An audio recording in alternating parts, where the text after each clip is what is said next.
आदर्श आते हैं और संस्थाएं आती हैं जो भी संविधान से संबंधित हों, इनका क्या करना है, इनका आदर करें। राष्ट्रगीत क्यों नहीं आया, कोई आइडिया? ये पंथ समर्पित है। क्या है ये? जिन लोगों ने डाला यानी सरदार सिंह समिति ने डाला, उनको ये लगा होगा कि राष्ट्रगीत डालने से देश का संविधान एक पंथ को समर्पित या फिर एक पंथ के तरफदारी करेगा। और चूंकि हम कैसे देश हैं,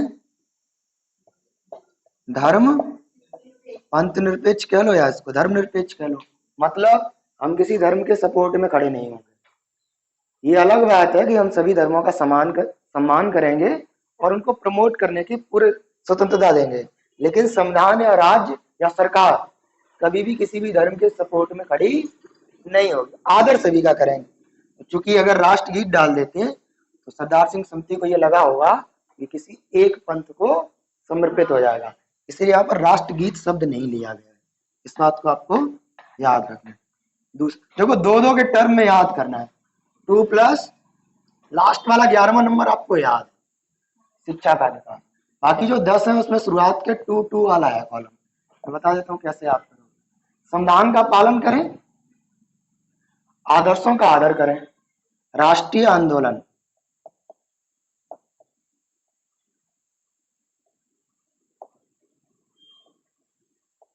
यहां पर भी वर्ड आदर्शी है कि उच्च आदर्श जो है उनको हृदय में संजोएं और उनका आदर करें। दो वाले में पहले में भी आदर है, दूसरे में भी आदर है। आदर्शों का, संविधान का पालन करें और आदर्शों तथा संस्थाओं एवं राष्ट्रगान एवं राष्ट्रध्वज का आदर करें। राष्ट्रीय आंदोलन के दौरान जो भी आदर्श रहे, जो भी भावनाएं रही, उनको अपने हृदय में रखना है, हालांकि रखो चाहे ना रखो, और उनका क्या करना है, आदर करना है। ये दो एक जैसे हैं। तीसरे नंबर में 3 वर्ड हैं। जैसे आपको संविधान में पूछा था समाजवाद वर्ड कब डाला है, सॉवरेनिटी कब डाला है, यहां पर आएगा वही वर्ड, संप्रभुता, सॉवरेनिटी, एकता एवं अखंडता। भारत की संप्रभुता, एकता और अखंडता की रक्षा करेंगे। कर पाओ ना कर पाओ ये अलग बात है, पर आपको ऐसा करना चाहिए। और जब इनकी रक्षा कर लोगे तो क्या हो जाएगी, देश की भी रक्षा हो जाएगी। रक्षा करें। अच्छा, एक आर्टिकल मैंने बताया था 23, उसका जिक्र चौथे कर्तव्य में आएगा। 23 में क्या था, क्योंकि याद करने को नहीं बताया था ये, फिर भी आपको आना चाहिए।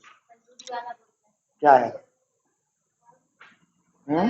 बाल श्रम है ना, बाल श्रम में, बाल श्रम 24 में, मनरेगा 43 में है।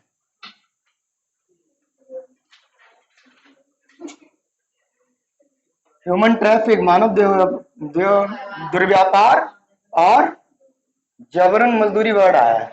मतलब किसी व्यक्ति से जबरन मजदूरी नहीं करवाई जा सकती, बेगारी नहीं करवाई जा सकती। अगर आपने काम करवाया है तो उसका मानदेय जो भी उचित मानदेय बनता है वो देना पड़ेगा, और आप जबरदस्ती काम नहीं करवा सकते। बंधुआ मजदूरी या दास प्रथा का अंत भी आर्टिकल 23 में ही किया गया। लेकिन क्या कोई ऐसी स्थिति संभव है जब आपसे जबरन काम करवाया जाए? और जबरदस्ती तो नहीं पढ़वा रहे घर वाले, ना पढ़ के आओ, जबरन मजदूरी करवा रहे हो, ऐसा नहीं है। लेकिन एक स्थिति ऐसी है कि जब जरूरत पड़े तो देश सेवा, इस भी आर्टिकल में ध्यान देना है कि कहीं पर भी आपको जबरन कोई काम, जॉब लग जाए ना हो तो छोड़ देना, मन ना लगे, कोई जबरदस्ती नहीं करेगा, घर वाले करें तो अलग बात है। तो 23 में भी यही है कि जबरन मजदूरी तो नहीं हो सकती, लेकिन वहां पर भी यह प्रावधान है कि कभी जरूरत पड़ जाए देश को तो देश सेवा के लिए आपको बाध्य किया जाए। यहाँ पर भी चौथे मौलिक कर्तव्य में भी कहा गया कि देश की रक्षा करेंगे और वक्त आने पर, मतलब अगर जरूरत पड़े तो देश की सेवा करेंगे। ठीक, और इसी पॉइंट के तहत आपको बाध्य किया जा सकता है देश सेवा के लिए। कभी लड़ाई हो जाए तो ये करना पड़ेगा। ये दो एक जैसे हैं। संप्रभुता, एकता, अखंडता की रक्षा करेंगे, देश की रक्षा करेंगे, और जरूरत पड़ने पर देश की रक्षा करने के लिए हमें अगर काम करना पड़े हम काम भी करेंगे। ठीक। हाँ, ये आपसे मांगा जा सकता है कभी भी, नौजवानों से यह आंशिक अपेक्षा रखी जाती है। अगले वाले जो दो हैं, ये दो दो के कॉलम में मैं याद करवा रहा हूँ। अगले वाले जो दो हैं उसमें एक वर्ड है समरसता। नागरिकों में समरसता होगी, मतलब वैमनस्य नहीं होगा, दुर्भावना नहीं होगी आपस में, हम एक दूसरे से ईर्ष्या नहीं रखेंगे, एक ऐसा समाज बनाएंगे, समरसता रखेंगे तथा समान। और ये इंपॉर्टेंट है क्योंकि स्त्रियों से संबंधित है। स्त्रियों से संबंधित एक आर्टिकल और बताया था, बता दो मुझे कौन सा आर्टिकल। समान, फिर पीछे देख रहे हैं, समान भ्रातृत्व की भावना का विकास करेंगे या समान भ्रातृत्व की भावना का निर्माण करेंगे नागरिकों के। तो दो वर्ड है, समरसता और समान भ्रातृत्व। भ्रातृत्व होता है ब्रदरहुड, मतलब हम सभी प्रतिज्ञा पढ़ते हो, भारत के, हम सभी भारत के नागरिक हैं और सब भाई बहन। तो समान भ्रातृत्व का मतलब है हम सभी का सहयोग करेंगे, एक अच्छा व्यवहार रखेंगे सभी के साथ, ये होता है इक्वल ब्रदरहुड।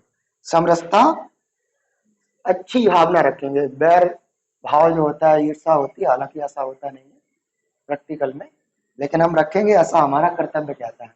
ठीक। इसी में इसको आगे बढ़ाओगे तो हमें ऐसी प्रथाओं का अंत करना है या त्याग करना है जो स्त्री के सम्मान की या स्त्री के गरिमा को ठेस पहुंचाती है। जैसे सती प्रथा हो गया, बाल विवाह में ज्यादातर जो इम्पैक्ट पड़ता है वो स्त्रियों पे, मतलब महिलाओं पे पड़ता है। तो ऐसी प्रथाओं का अंत किया जाएगा जो स्त्री के सम्मान को ठेस पहुंचाती हैं या स्त्री के सम्मान को कम करती हैं। ये भी 5वें में आया था, मैंने पूछा था आर्टिकल, पिछली क्लास में पढ़ाया था, कौन सा 40। धन्यवाद देखकर बताने के लिए। 6वां नंबर, ये एक जैसा ही है समरसता का, और इसी के बाद सामासिक। समास पढ़े,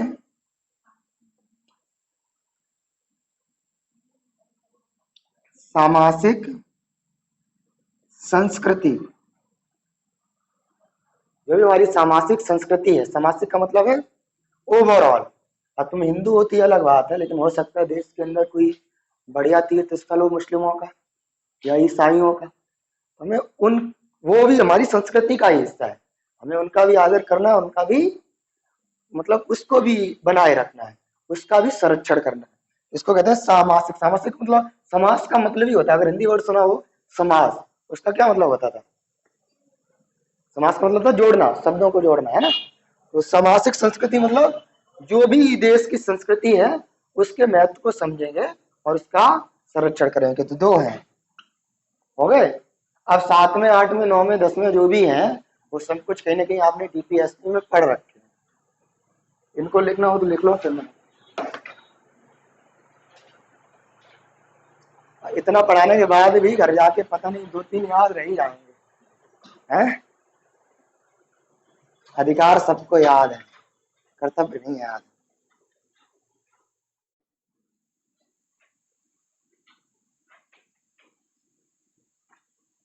अच्छा, ये फर्स्ट सेकंड थर्ड फोर्थ क्या इसी तरीके से लिखे गए हैं संविधान में? अगर आपसे ये पूछा जाए, जैसे मैं अभी आपको बता रहा हूँ क्रम से, 1 नंबर 2 नंबर 3 नंबर 4 नंबर ऐसे करके बता रहा हूँ ना, तो क्या इसी तरीके से लिखे गए हैं? शायद ना, ऐसे नहीं लिखे, मैं बताऊंगा बात। नंबर कौन सा है? 7वां। फिर से वही है, इसके बारे में आप पहले पढ़ चुके हो। पर्यावरण की रक्षा करेंगे, पर्यावरण की रक्षा करेंगे। और कौन कौन से वर्ड हैं जिसमें आए?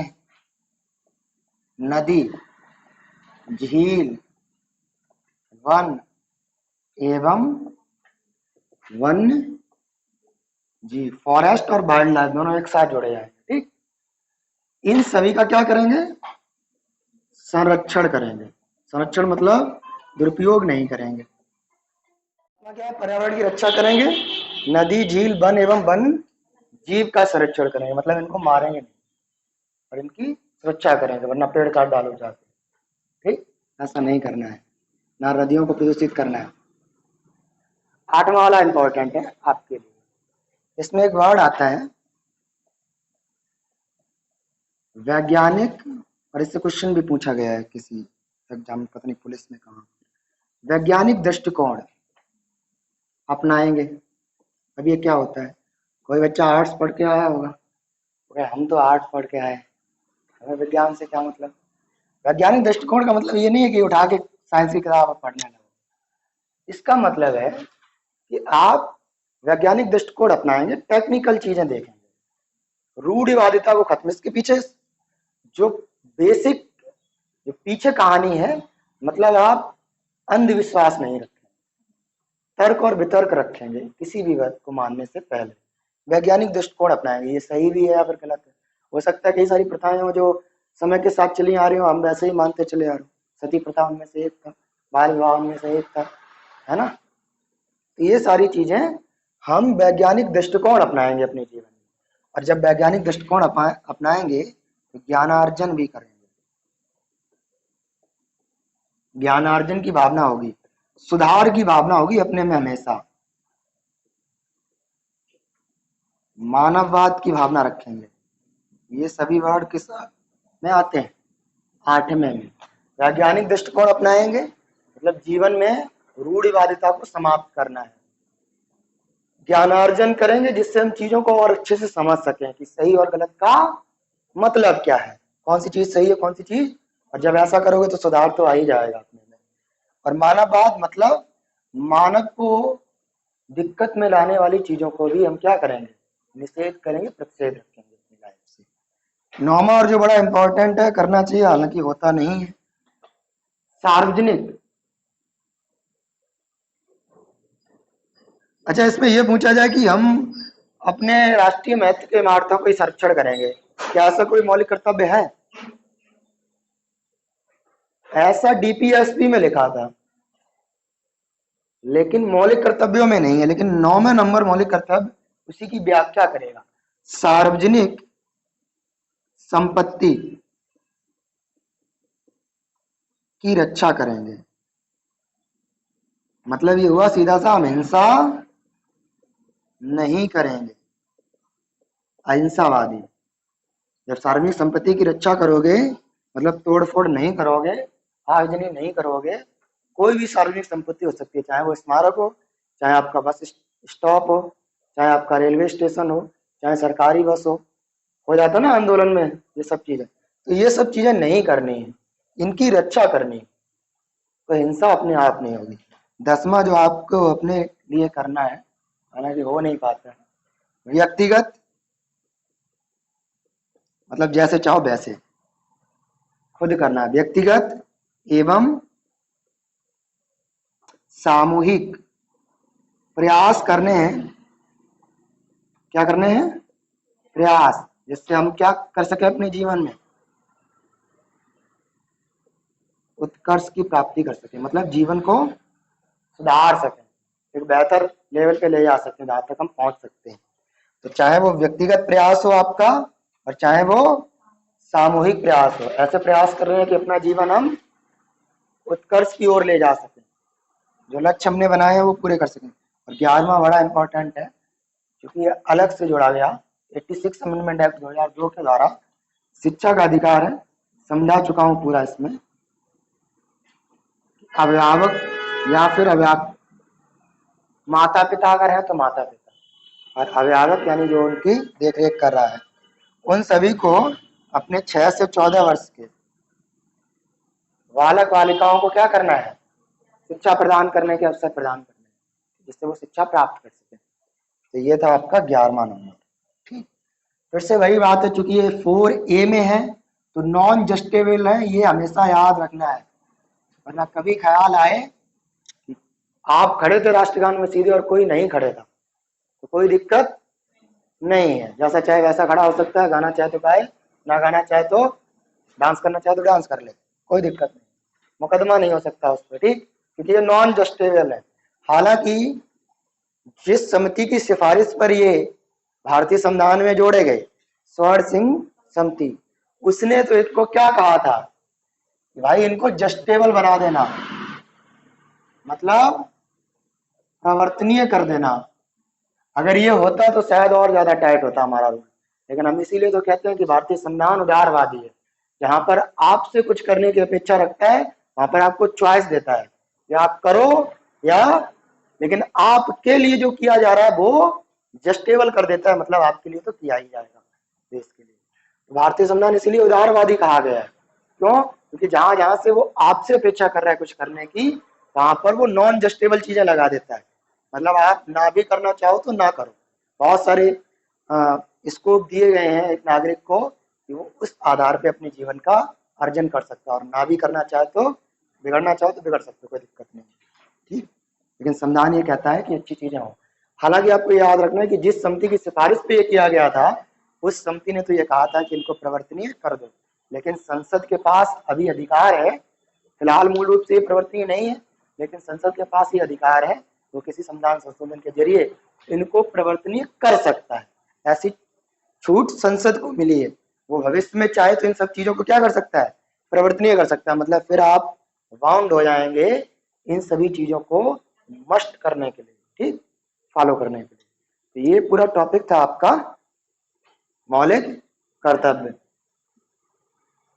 या नमस्कार, मैं विकास। यदि आप भी यूपी टेट, सुपर टेट, लेखपाल, पुलिस कांस्टेबल किसी भी परीक्षा की तैयारी कर रहे हैं तो अभी सब्सक्राइब करिए हमारे चैनल स्टडी मेरी जिद को और पाइए बिल्कुल फ्री क्लासेस।